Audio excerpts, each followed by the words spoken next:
The Grand Hall of Arrogance Prime was filled with representatives from 247 species. The air carried the mixed scents of different atmospheres, filtered and balanced by sophisticated environmental systems. Daehyun sat in the human delegation seat, his dark suit plain compared to the elaborate robes and armor worn by other ambassadors. He had served Earth for 12 years in this position, and today he felt a weight in his chest that he could not quite explain. High Chancellor Vorath stood at the central podium. The Velcrin was tall, with silver skin that reflected the chamber's lights. His voice boomed through the translation systems, reaching every ear, antenna, and sensory organ in the room. "We gathered today to address a threat to galactic peace," Vorath announced. "For 93 years we welcomed humanity into our council. We shared our knowledge. We opened our worlds. But what have they done with our generosity?" Daehyun remained still. He had read the proposal yesterday. He knew what was coming. "They build warships," Vorath continued. 40 star systems now host human military fleets. They spread their culture like a virus. Their entertainment, their languages, their ideas infect our youth. 89% of our worlds now consume human media. They conduct dangerous research into quantum mechanics, research that could tear apart the fabric of space itself. And when we ask them to share their advanced technologies, they refuse. They hide behind legal documents and say no. Murmurs spread through the chamber. Some species nodded in agreement. Others looked uncomfortable. The Riken ambassador caught Daehyun's eye and shook his head slightly, a gesture of sympathy. "Therefore," Vorath said, "I present Resolution 7749, the containment and restriction of primitive aggressor species, specifically humanity." The terms appeared on every screen in the chamber. Daehyun read them again, though he had memorized them already. Human fleets must be reduced by 60%. All colonies beyond 50 light-years from Earth must be abandoned. Quantum research programs must be terminated immediately. Human representatives would be removed from 12 important council committees. Human civilians would face travel restrictions throughout council space. "The vote will now commence," Vorath declared. Daehyun pressed the button to request speaking time. His indicator light flashed, but Vorath ignored it. The Velcrin called for the vote immediately. One by one, the species voted. Green lights for yes. Red lights for no. The board filled with green. Some species Daehyun had considered friends voted yes, species that humans had helped during disasters, whose sick humans had healed, whose economies humans had strengthened. They all voted to restrict humanity. When the count finished, the result was clear. 198 species voted yes. 47 voted no. 2 abstained. "The resolution passes," Vorath announced with obvious satisfaction. Now Daehyun's speaking light was acknowledged. He stood slowly, his movements calm. Every eye in the chamber turned to him. He could feel their mixture of shame, satisfaction, and curiosity. "High Chancellor," Daehyun said, his voice quiet but clear. "May I respond?" "You may," Vorath said, though his tone suggested he would rather deny the request. "You accuse us of military expansion.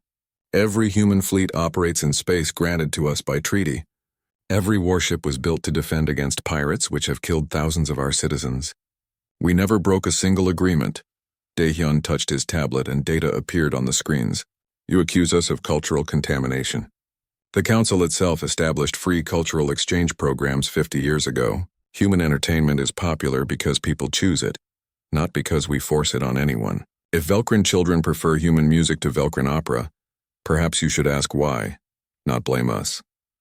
Some species shifted uncomfortably, others nodded. "You accuse us of dangerous science. Every human research facility follows council protocols. We submit our plans for review. We accept inspections. We have never caused a single accident that harmed non-humans. Our quantum research has produced medical breakthroughs that saved lives across this galaxy." Daehyun paused, looking directly at Vorath. "You accuse us of refusing to share technology. Article 24 of the Membership Charter protects intellectual property rights. Every species has technology they keep private. The Velcrin refuse to share their atmospheric processors. The Thrinians keep their agricultural secrets. We have the same rights you all enjoy." The chamber was silent now. Even Vorath seemed less confident. "But none of this matters now," Daehyun continued. "You have voted. You have decided that humanity is a threat. Very well. We accept your judgment." Relief appeared on many faces. They expected humanity to comply with the restrictions, perhaps negotiate the terms, eventually accept a reduced role in the council. Therefore, Daehyun said, his voice still calm, humanity chooses to withdraw from the Galactic Prosperity Council. Effective immediately, the relief turned to shock. Voices erupted throughout the chamber. Voreth's silver skin darkened with confusion. Withdraw? Voreth said. That is not, it is within our rights, Daehyun interrupted. Article 67, Section 3. Any member species may withdraw from the council at any time. We are exercising that right. But you cannot simply, we can, Daehyun said firmly, and we will. You asked us to reduce our presence in council space. We will comply. We will reduce it to 0. Within 6 months, every human ship, every human station, every human citizen will return to Sol system. We will close our borders. We will end all treaties, all trade agreements, all defense pacts, all research collaborations. Everything. The chamber exploded with noise. Some species shouted objections. Others demanded explanations. A few tried to propose compromise solutions. Daehyun waited for the noise to die down. When it did not, he simply continued speaking, his voice cutting through the chaos. This is not a threat. This is not revenge. This is simply our choice. You do not want us here. We understand. We will leave. We will not sabotage anything. We will not harm anyone. We will honor every agreement until its end date, then terminate it properly. We will leave your space clean and organized. He gathered his papers and his tablet. The human delegation thanks the Council for 93 years of membership. We learned much. We gave much. Now it is over. We wish you all prosperity and peace. Daehyun bowed slightly, a human gesture of respect. Then he turned and walked toward the exit. The other 3 human representatives followed him. Wait, someone shouted. It was Ambassador Kelthar of the Riken Republic. Please, we can discuss this. We can find a compromise. Daehyun paused at the door. He looked back, his face showing no anger, no bitterness, only a quiet sadness. There is nothing to discuss, he said gently. You voted. We heard you. Goodbye. The doors closed behind the human delegation. In the chamber, silence fell like a heavy blanket. Slowly, the reality began to sink in. Humanity was leaving, truly leaving. Voreth stood at the podium, his satisfaction gone, replaced by a growing unease. He had expected humanity to submit, to accept their reduced status, to plead for mercy. He had not expected this. In the Rikan section, Ambassador Kelthar put his head in his hands. He had voted no, but it had not been enough. He knew what humans had built throughout council space. He knew how many systems depended on human technology, human medicine, human expertise. This was going to be a disaster, but in that moment, as shock rippled through the Galactic Prosperity Council, no one truly understood just how devastating humanity's departure would be. The first human ships began leaving within 48 hours. They departed quietly, without ceremony, without fanfare. Research stations and distant systems shut down their operations, packed their equipment, and vanished. Medical facilities that had served alien populations for decades closed their doors. Trade ships finished their final deliveries and did not return. Jiwoo stood in the control center of Nexus Station, watching the evacuation proceed on multiple screens. She was 34 years old and had spent the last 8 years managing logistics for this massive trade hub. The station orbited a neutron star in the Kelvara system, perfectly positioned between 5 major trade routes. Humans had designed it, built it, and operated it since 2819. Now they were leaving. Sector 7 is clear, reported one of her assistants. All human personnel evacuated. Equipment removed. Sector 12 reports the same, said another. Jiwoo marked the sectors on her main display. The station had 40 sectors. They had cleared 31 in just 3 weeks.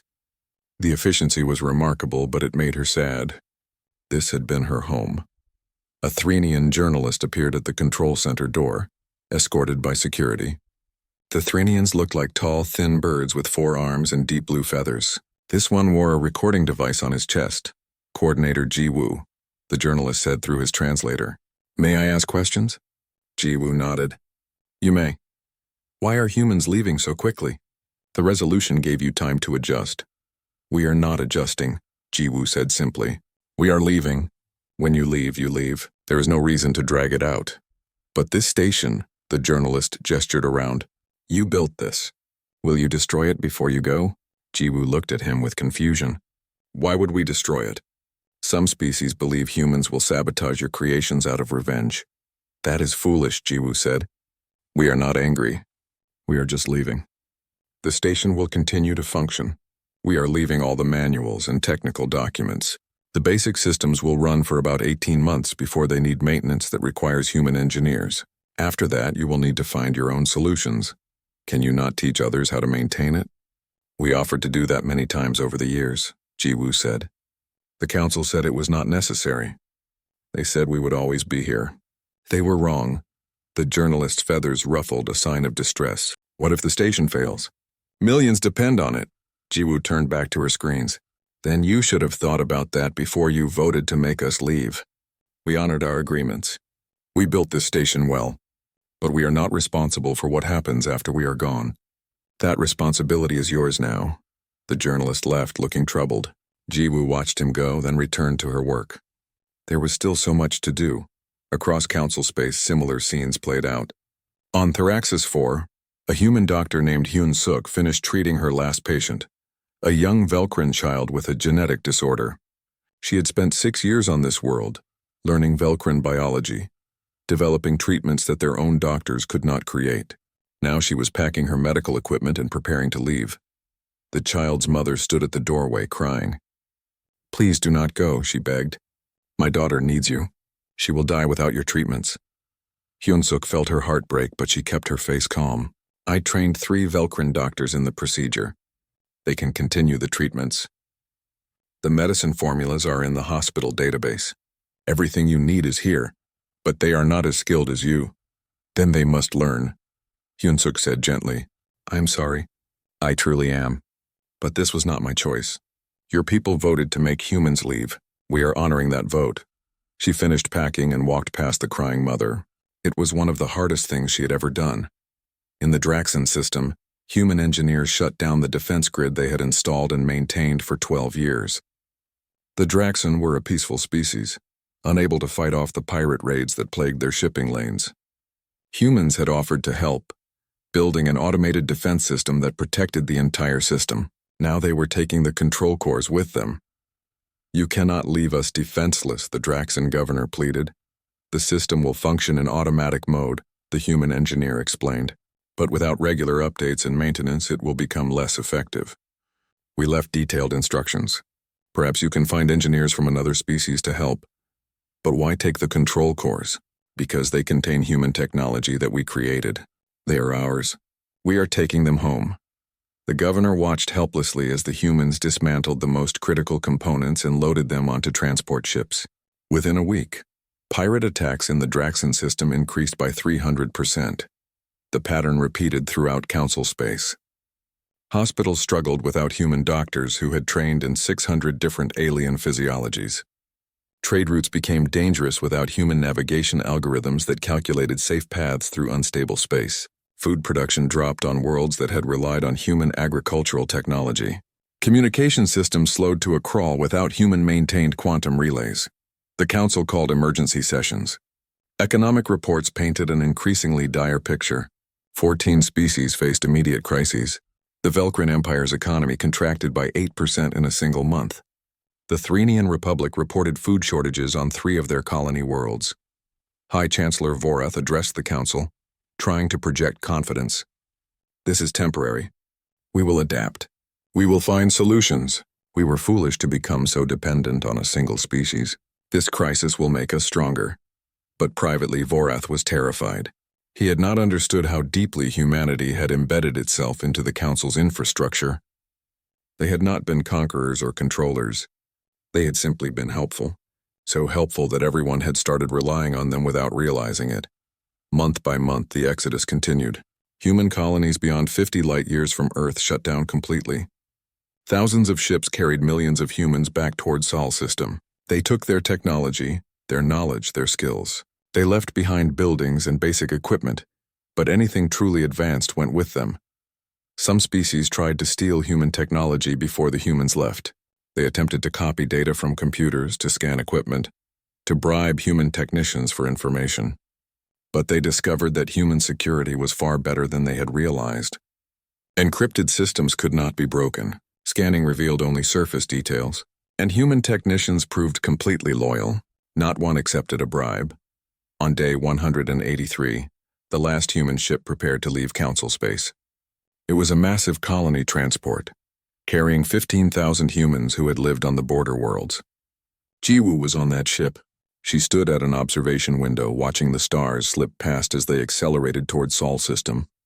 Behind them, the quantum gates that connected to human space began shutting down. One by one, the lights went out. Communication channels went silent. And then something unexpected happened. Long-range sensors detected an enormous energy barrier forming around human space.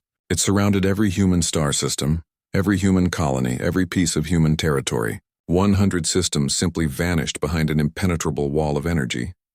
Council scientists studied the barrier frantically. They could not understand it.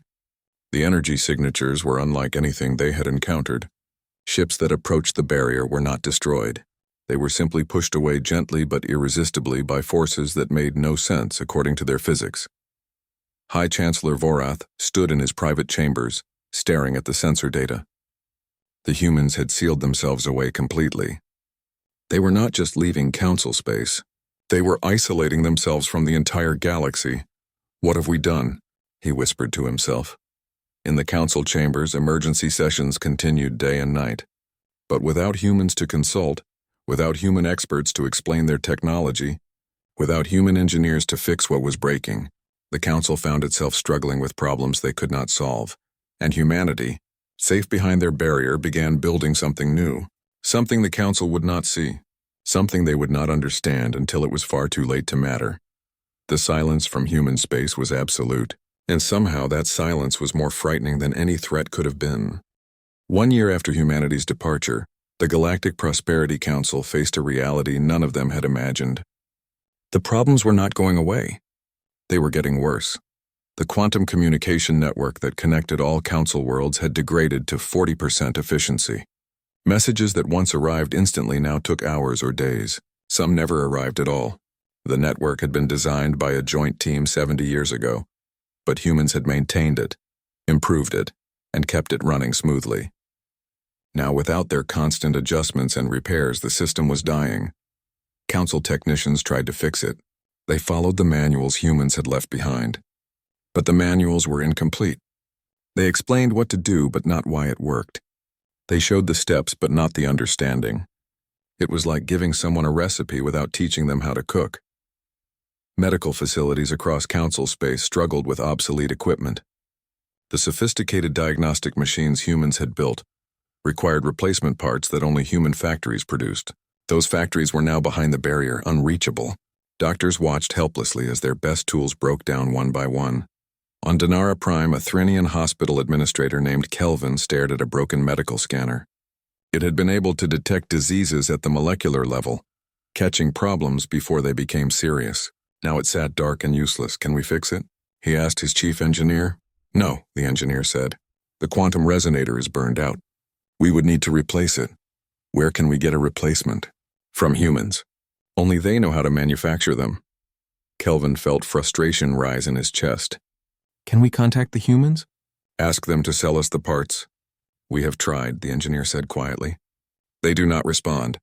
The barrier around their space blocks all communication. This same conversation happened on thousands of worlds. Equipment failed, technology degraded, and there was no one to call for help. The faster-than-light travel routes became increasingly dangerous. Humans had spent decades calculating safe corridors through unstable regions of space, mapping gravitational anomalies, predicting quantum fluctuations. Their navigation algorithms had made space travel safer than it had ever been. Now, without updates to those algorithms, ships began encountering problems. In the first year, 47 ships vanished in previously safe routes. In the second year, the number rose to 93. Merchants began refusing to fly certain paths. Trade contracted further. Food production dropped 23% across the Council. Human agricultural technology had increased crop yields dramatically. Their genetically modified plants grew in harsh conditions, resisted diseases, and produced more food than traditional farming. But the seeds needed to be purchased fresh each season from human suppliers. Now those suppliers were gone and the plants could not reproduce themselves. Farmers watched their harvests shrink year by year. On the anniversary of humanity's departure, a single transmission reached every council world. It came from beyond the barrier, the first and only communication from human space in 12 months. A woman appeared on screens across the galaxy. She wore a simple gray uniform with an emblem that showed Earth and several other planets. The text identified her as Ambassador HFY, speaking for the Terran Assembly.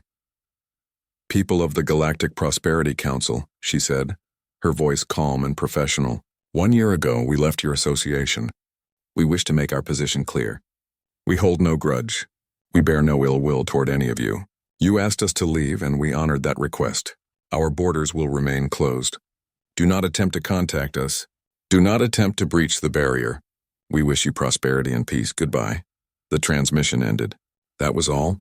No threats, no anger, no gloating. Just a simple final message.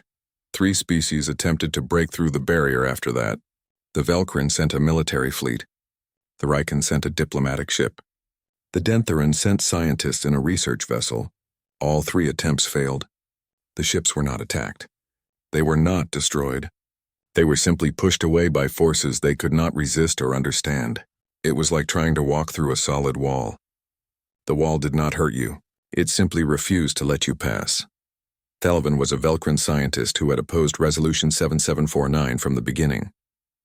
He had voted no, arguing that humanity's contributions were too valuable to lose. Now he dedicated himself to studying the technology humans had left behind, trying to understand it. What he discovered disturbed him deeply. Every piece of human technology in council space was simplified. Not broken, not sabotaged, just simplified. The medical scanners were advanced by council standards but primitive compared to what humans were capable of. The quantum communication nodes were impressive but represented old human science from decades ago. The agricultural technology was helpful but not revolutionary. Thalvin realized the truth. Humans had been giving the council training wheels. They had shared technology appropriate for the council's level of understanding, but they had kept their real breakthroughs, their cutting-edge science on human worlds. The amazing technology the council had depended on was actually human technology from 20 or 30 years ago. What did current human technology look like? What had they developed in the last decades? What were they building now behind their barrier? The council would never know. Thalvin presented his findings to the council. The revelation sparked outrage and despair in equal measure. They had cast out humanity thinking humans needed the council more than the council needed humans. They had been completely wrong. Internal conflicts began tearing the council apart. The Riken Republic publicly accused the Velkrin Empire of causing the crisis. "You pushed for the restrictions," Ambassador Kelthar declared in a heated session. "You convinced others to vote yes. You told us humanity was a threat. Now look at what we have lost." Vorath tried to defend himself. Many species voted yes. "This is not solely Velkrin responsibility." "But you led the effort," Kelthar shot back. "You spoke of human aggression. You warned of human cultural contamination. You said we would be stronger without them. Were you right? Are we stronger?" 14 species formally demanded Vorath's resignation. Trade wars erupted as species competed for dwindling resources. 3 species threatened to leave the council entirely, though none actually did. Where would they go? The galaxy seemed much larger and more dangerous without humanity's stabilizing presence. The pirate problem grew catastrophically worse. Human peacekeeping fleets had patrolled dozens of systems, responding quickly to threats, protecting vulnerable species. Their presence had kept pirate activity suppressed. Now, with humans gone, piracy increased 400%. The Council's combined military forces tried to fill the gap, but they could not match human efficiency. Human ships had been faster, their weapons more precise, their tactics more effective. The Council fleets were powerful but slow and poorly coordinated. Pirates adapted quickly, learning to avoid Council ships and strike at undefended targets. Small, weak species suffered most. The Draxan lost 30% of their merchant fleet in 2 years. The Pelthian colonies faced constant raids. Several species begged the Council for protection that the Council could not provide. In the 3rd year, disaster struck the Dentheran species. A plague appeared on their homeworld, spreading rapidly. The disease attacked their respiratory systems, killing quickly and efficiently. Within weeks, millions were infected. The Dentheran had faced a similar plague in 2801. Human xenobiologists had studied the disease, worked with Dentheran doctors, and developed a cure within 6 months. They had saved the Dentheran species from extinction. Now as the new plague spread, the Dentheran again looked for help. But the humans were gone. Dentheran scientists tried to recreate the cure. They had the records from last time, the formulas, the procedures. But something was wrong. The cure did not work. The new plague was different, mutated, stronger. And without human expertise in cross-species biology, no one could figure out how to adapt the treatment. The death toll climbed. 5 million, 10 million, 20 million, 40 million. The Dentheran sent desperate pleas to the barrier around human space. They begged for help, offering anything, everything. The barrier remained silent and impenetrable. In the council chambers, representatives watched the death count rise with horror. Some blamed the Dentheran for voting yes on the resolution. Others blamed themselves. Many blamed Vorath and the Velkrin, but blame did not cure the disease. By the time the plague burned itself out naturally, 60 million Dentheran had died, nearly 20% of their entire species. The galaxy mourned. And slowly, species by species, the council began to understand. They had not just lost human technology or human services. They had lost human friendship. They had lost partners who solved problems, who helped when asked, who shared knowledge freely. And now those partners were gone, sealed behind a barrier, living their own lives, building their own future, a future that no longer included the Galactic Prosperity Council. 5 years after the departure, the council was a shadow of its former self. Trade was down, technology was stagnating, conflicts were increasing, and every problem seemed impossible to solve without the humans who once would have helped. But help was not coming. Humanity had moved on. 6 years had passed since humanity sealed its borders. The council struggled on, adapting slowly to a galaxy without human support. But questions haunted them. What were humans doing behind that barrier? Had they collapsed into isolation? Had they regressed without access to the wider galaxy? Minji was uniquely positioned to search for answers.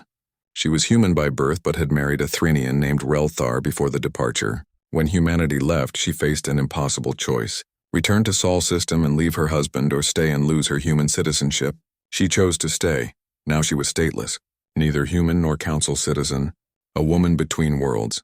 The council hired her as a special investigator. If anyone could think like humans, understand their patterns, it was someone who had been human. She assembled a small team of scientists from various species who had worked closely with humans before the departure. Together they began investigating.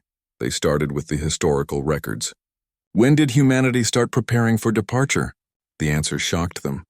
Evidence suggested humans had been preparing for decades, possibly from the moment they joined the council. Minji found records of construction projects in Sol system dating back to 2790, 57 years before the departure. Massive infrastructure being built on Mars, in the asteroid belt around Jupiter's moons. At the time, everyone assumed it was normal expansion. Now Minji understood. Humans had been building backup systems, redundant facilities, preparing to be self-sufficient. She discovered patterns in human technology sharing. Humans had written thousands of scientific papers during their council membership. The papers seemed complete and detailed. But when Minji read them with a critical eye, she noticed something strange. The papers explained what happened, but rarely explained the underlying principles. They showed results, but not the complete methodology. It was like explaining how to bake bread without explaining what yeast does or why dough rises. Humans had been sharing technology that worked, but not sharing the deep knowledge needed to advance that technology further. Not intentionally malicious, just carefully controlled. They had given the council tools, not understanding. Minji's team mapped every critical system in council space that had depended on human support. The map was devastating. Humans had embedded themselves into hundreds of essential systems, not by force, not by design, simply by being helpful, being competent, being reliable. When people needed something done, they called humans. And humans delivered. The council had become dependent without realizing it. They were not plotting against us, Minji told the council during her presentation. They were simply prepared. Humans study history obsessively. They knew they were young by galactic standards. They knew they were aggressive compared to most species. They prepared for the possibility that the galaxy might reject them. But why? Demanded a Velkrin counselor. If they expected rejection, why join at all? Because they hoped for acceptance, Minji said quietly. They tried for 93 years. They contributed, they helped, they tried to prove themselves. But they were smart enough to prepare for the worst. When the worst happened, they were ready. The revelation spread through the council. Humanity had not been dependent on council membership. The council had been dependent on humanity. The power dynamic had been completely inverted from what everyone believed. 8 years after departure, something new happened. An unknown ship appeared at the edge of council space. Its design was unfamiliar, but its technology signatures showed similarities to human engineering. The ship transmitted a first contact message. They called themselves the Karathi. They were a species from beyond council territory, recently contacted by another civilization. They came seeking trade and diplomatic relations. During negotiations, the Karathi ambassador mentioned their benefactors. The Terran Assembly found us 12 years ago. They shared medical technology that saved our species from a genetic disorder. They taught us better farming methods. They helped us achieve spaceflight. We owe them much. The council representatives sat in stunned silence. 12 years ago, that was before humanity left the council. Humans had been exploring beyond council space while still being members. And they had made friends. New friends, where is human space? The council representatives asked. We are not permitted to say, the Karathi ambassador replied. The Terrans value their privacy. We will not betray their trust. Over the next months, 2 more new species made contact. The Villani and the Korthak both told similar stories. Humanity had found them, helped them, established friendly relations.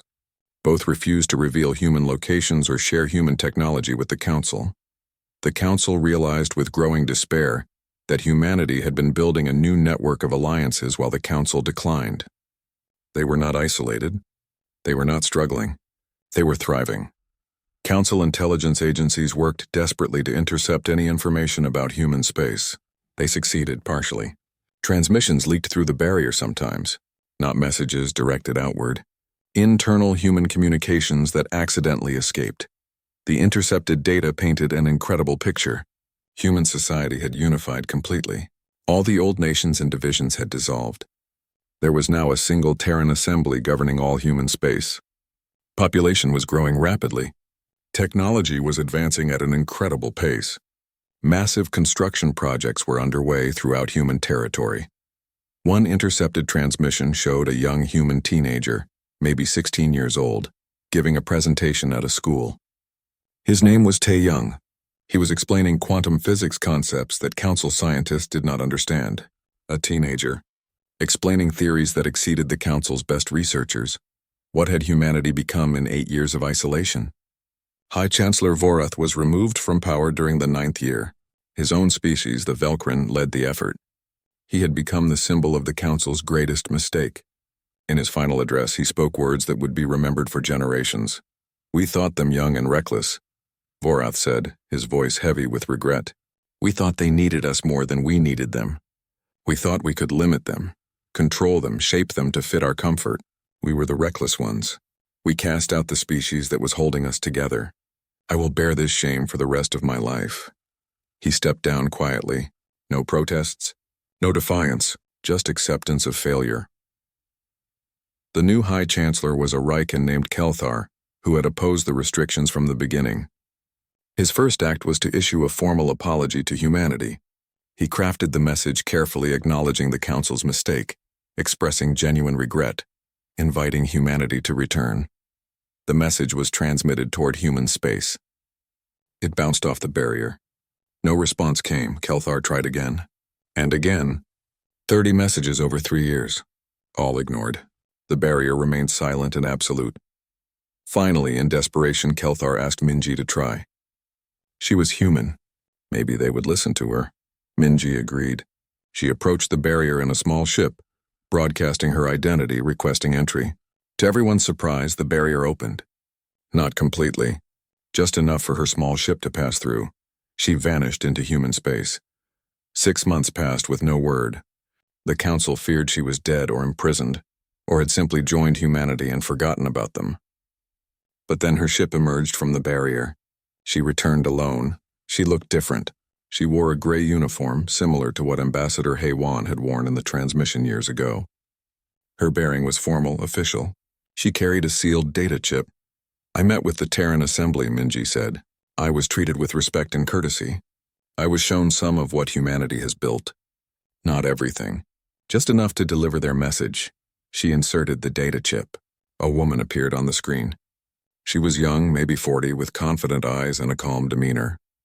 The text identified her as Ambassador Subin, speaking for the Terran Assembly. People of the Galactic Prosperity Council, Subin said, we have received your apologies. We appreciate them. We forgive the offense. We harbor no resentment, but we will not return to your council. We have moved forward. We have built something new, something better. We do not need you. We do not hate you. We have simply moved on. The message continued, offering limited assistance, medical aid, technology licenses, defense support, but only as transactions, business arrangements. Nothing more. Humanity was willing to help, for a price, as customers, not as partners. The council chambers were silent when the message ended. They had hoped for reconciliation. They received only polite rejection. Humanity did not want revenge. They wanted nothing, and that was somehow worse. The council accepted humanity's terms because they had no choice. Medical aid arrived via automated drones. When the Pelthian species faced another outbreak, sleek unmanned ships appeared, delivered vaccines, and departed without a single human showing their face. The medicine worked perfectly. The bill arrived 3 days later. Market rates. No discounts. No friendship. Technology licenses were made available through a cold, efficient database system. Want better farming equipment? Purchase the license. Need quantum communication upgrades? Pay the fee. Want defensive systems? Submit your order. Everything worked flawlessly. Everything cost money. There was no negotiation, no relationship, no partnership. Some species found it humiliating. They were used to cultural exchange, to collaboration, to working together. Now they were simply customers buying products. But many species were grateful just to have access to human technology again, even on these sterile terms. The defense platforms were the most impressive. Automated systems that humans installed remotely around vulnerable systems. They worked brilliantly, stopping pirate raids completely wherever they were deployed. But they were expensive, and humans maintained control of the core systems. If a species stopped paying, the platform shut down. It was business. Clean, efficient, emotionless business. Years passed. The council slowly recovered, not to its former glory but to stability. They learned to maintain some of the technology humans had left behind. They developed new solutions to problems humans once solved for them. They became less dependent, more self-sufficient. It was painful and slow, but necessary. Some species prospered under the new arrangement. Those wealthy enough to afford human technology licenses thrived. Those too poor struggled. The gap between rich and poor species widened. Through it all, the barrier around human space remained, solid, impenetrable, absolute. Occasionally, news would filter out through the species that traded with humanity. The Terran assembly was growing. Humanity now led an alliance of 18 species. They had colonized 200 star systems. Their technology had advanced by what seemed like centuries. They were building megastructures that made council engineering look primitive. The council heard these reports with mixed feelings. Pride that humanity was succeeding, shame that they had driven humanity away, envy that they were not part of humanity's success, acceptance that they had made their choice and now lived with the consequences. 50 years after the departure, a new generation came of age across council space. Young beings who barely remembered a time when humans had been council members. To them, humanity was like a myth, a powerful civilization beyond the barrier that sometimes traded but never visited. In schools across the galaxy, teachers told the story of the departure. It became the most important historical lesson, taught to every young mind. In a Riken school, a teacher named Kethlan stood before a class of younglings. They were 12 years old, curious and bright-eyed. Today we will discuss the human departure, Kethlan said. Can anyone tell me what happened? A small Riken raised their hand. Humans left the council? Yes, but why? Another student spoke up. Because we voted to restrict them. Correct. And what happened after they left? Everything broke, a third student said. Hospitals could not work. Ships got lost. Food production dropped. Pirates attacked everyone. Yes, Kethlan said. Because we had become dependent on human help. We did not realize how much we relied on them until they were gone. Can anyone tell me the lesson of the human departure? A young student thought carefully. Do not push away those who help you. That is part of it, Kathleen said. But there is a deeper lesson. The lesson is this. Arrogance is punished not by revenge, but by indifference. The humans did not destroy us. They did not attack us. They simply decided we were not worth their time. And that, children, is the most devastating response of all. The classroom was quiet, absorbing this wisdom. When someone you hurt seeks revenge, Kathleen continued, it means you still matter to them. You are still important enough to hate. But when someone you hurt simply leaves and builds a better life without you, it means you have become irrelevant. You are not worth the energy of revenge. That is what we did to humanity. We made ourselves irrelevant to them. One student raised their hand. Could we ever be friends with humans again? Kathleen smiled sadly. Perhaps, but it would take generations. We would need to prove ourselves. We would need to show that we have learned and changed. And even then, humans might simply say no. They have moved on. They have new friends, new partners, new dreams. They do not need us anymore. Is that fair? Another student asked. Fair or not, it is reality, Kathleen said. We chose to cast them out. They chose not to come back. Both were choices. Both had consequences. This is the nature of the universe. Actions have results. We must live with ours. Far away beyond the barrier in a gleaming office on Mars, Chairman Hyun-woo of the Terran Assembly reviewed the day's reports. He was 78 years old, a veteran of the diplomatic corps who had witnessed the departure firsthand as a young aide. Now he led humanity's government. An aide entered his office. Sir, the council sent another invitation. 50th anniversary of the departure. They want to commemorate it, make amends, perhaps discuss renewed relations. Hyun-woo did not look up from his work. Send the standard polite decline. Thank them for the invitation. Wish them well. Decline to attend. Yes, sir. The aide hesitated. Sir, if I may ask, do you think we will ever reconcile with the council? Hyun-woo paused his work and looked up. Reconcile? We were never enemies. There is nothing to reconcile. They are simply another group of civilizations we occasionally do business with. Nothing more, nothing less, but we were members once. Surely that meant something. It did, Hyun-woo said. It taught us valuable lessons. It showed us what we could become. It motivated us to achieve more. And when it ended, it freed us from limitations we had not realized were holding us back. I am grateful for our time in the council. I am more grateful that it ended. The aide nodded and left. Hyun-woo returned to his reports. There was a meeting scheduled with the Karathi about a joint science station. There were trade agreements to review with 4 other species. There were colony expansion plans to approve. There was a proposal for a new university that would teach 70 different species students together. Humanity was busy. Humanity was thriving. Humanity was building something magnificent. And the Galactic Prosperity Council was simply not part of that vision anymore. Not out of hatred. Not out of revenge. Simply because there was no room in humanity's future for those who had rejected them in the past. Humanity had moved forward. The council had been left behind. In the grand scheme of the universe, 50 years was a brief moment. Perhaps in another 50 years, or 100 or 1,000, relations would change. Perhaps new generations would build new bridges. Perhaps the council would prove itself worthy of human friendship again. Or perhaps not. Humanity was not waiting to find out. They had better things to do. High Chancellor Kelthar, now in the final years of his service, often thought about the departure. He had opposed it from the beginning. He had voted no. He had tried to stop it. But he had failed, and he had spent decades watching the consequences unfold. On quiet nights, he would stand in his chambers and look at the stars. Somewhere out there, beyond his ability to detect, were human worlds, bustling cities, amazing technologies, happy people living lives of prosperity and peace. They were so close yet completely unreachable. We could have had that, he whispered to himself. We could have been part of their future. We could have built it together. But we chose fear over friendship. We chose control over cooperation, and so they left us behind. He often wondered if he should feel angry at humanity for their cold indifference, but he could not. How could he be angry at them for doing exactly what they said they would do? They had not lied. They had not betrayed anyone. They had simply exercised their right to leave. and their right to not return. The Council had taught humanity a lesson about acceptance and rejection, and humanity had taught the Council a lesson about consequences and irrelevance. Both sides had learned.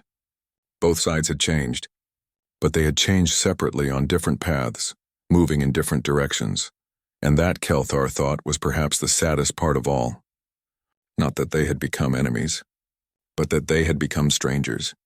Two civilizations that once knew each other well, now separated by more than distance. Separated by choices that could never be undone. The Galactic Prosperity Council continued.